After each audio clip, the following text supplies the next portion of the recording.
you're having a great day. We certainly are. Thank you for being along for the ride known as the Big Biz Show. We're live in sunny Southern California inside the Loft 100 studios. Those three gentlemen right there, the Day Trader Trio, they are always live. Best in the business, no less than self-taught. Of course, back here at the bar, it is Costa, it is Marybird Godwin, it is our faithful leader, Sully. I got an email today. And so Steve Weisman, let's pull Steve up. Steve Weisman, of course, from Scamicide.com, wrote The Truth About Avoiding Scams, Identity Theft Alert, and about 11 other books, who is an expert as a law professor at Bentley University out of Boston. Oh, look at the he's ready. Look at the sweatshirt. Oh, man. Listen, Steve, you're going to love this. As I'm in a meeting with Mary today, 15 minutes before the show, this comes across through BigBizShow.com. Hi there. I'm writing to seek your assistance in a matter arising from a recently completed project. The original contract sum has been fully dispersed to the contractor. I'm left with the over-invoiced amount in an account in the United Kingdom. I seek your cooperation to receive this fund on my behalf for an onward profitable venture in your country. The proceeds will be discussed upon receiving your response. Kindly confirm your willingness to assist your earliest convenience by emailing tom777@collector.org for details. Thank you for your consideration. We await your speedy SPEEEDY response. Best, Tom Rich, Tom RCH. So is this, I've never seen this one before. It's coming through a form that you have to fill out on through the website. Oh, wow.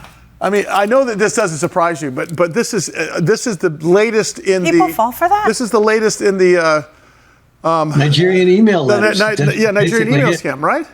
Yeah, no, that one's legit, actually, and you could make a lot of money with it.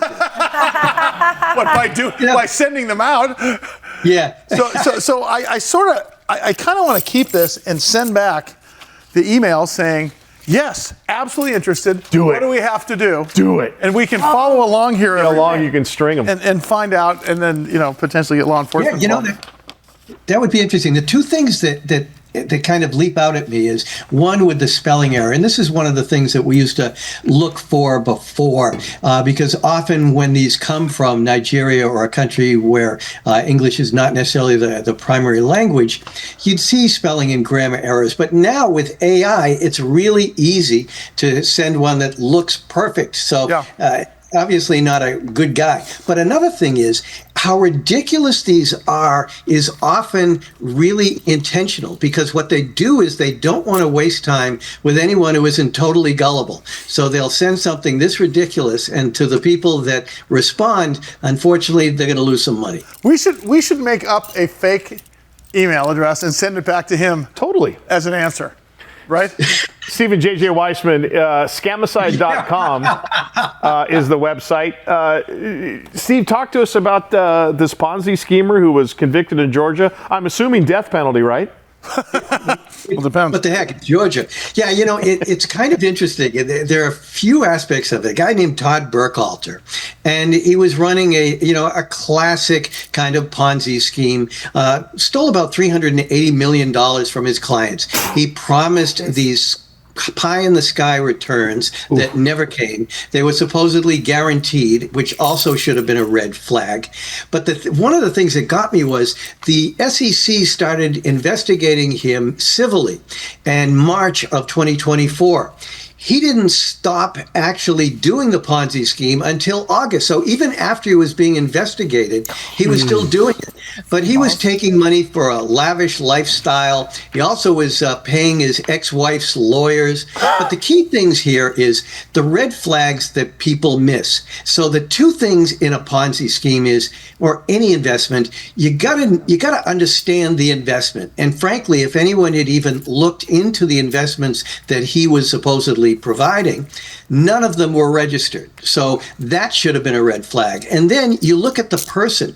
He was unlicensed. So you have an unlicensed guy selling investments that are not registered. I want to know, listen, and I realize, see, my parents would call me if something like that happened. But I mean, I think there's a lot of elderly folks, a lot of young adults that would just, maybe just based upon him being so warm and fuzzy, make that decision. Because I think they're preying on, as you've mentioned before, a very small percentage of the population, but that population is a sure thing, it seems like.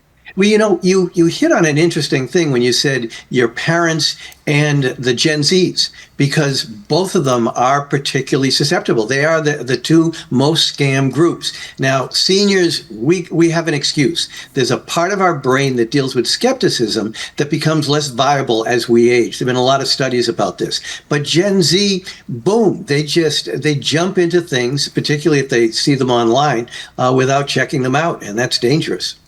Hey, Stephen, I want to ask about this data breach with Panera Bread, as I am a member of Panera. But I want to talk about also, because sometimes I'll go on to a website and set my password, and I sometimes reuse them, and it'll come up Panera and say, 1, 2, 3, 4? Yeah. This will say, Ralph's 1, 2, 3, 4. This email or this password was in a recent data breach. How does this know? Like, what, they're all talking to each other? Yeah, there's particularly a site called Have I Been Pawned? Just take the A out of pawned.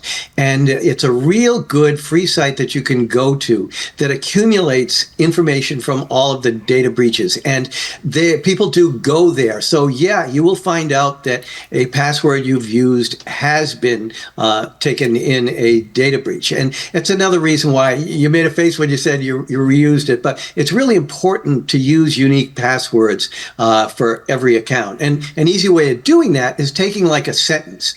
I don't like passwords. And your Amazon password can be, I don't like passwords, 2 exclamation points, AMA. And you can adapt that to a unique By the way, password. I'm going to be on Amazon in a moment here shopping on your account.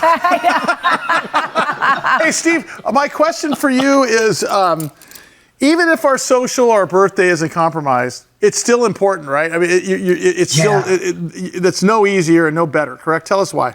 Yeah, I'm really glad you brought that up, because a lot of people look at like the Panera data breach. And, in this one, it had our names, our email addresses, and our account numbers. And, frankly, we look at that and go, it's not our social security number. It's not something they're going to get a bank account. But what happens is these bad guys will accumulate information and use that for what they call spear phishing. And that is, they will tailor that email or text message to us about something we're involved with, because they know more about us. They gather this data.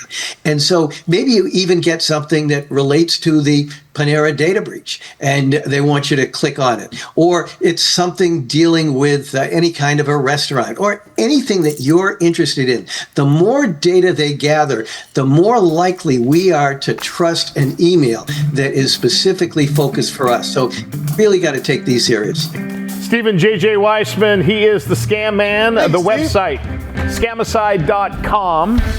Recently sprayed some Scamicide on my latest flare-up, and everything is fine. All right, that'll do it for this edition of the Big Biz Show. Thank you for being along for the ride. Market share from absorbing Junior. We'll see you next time.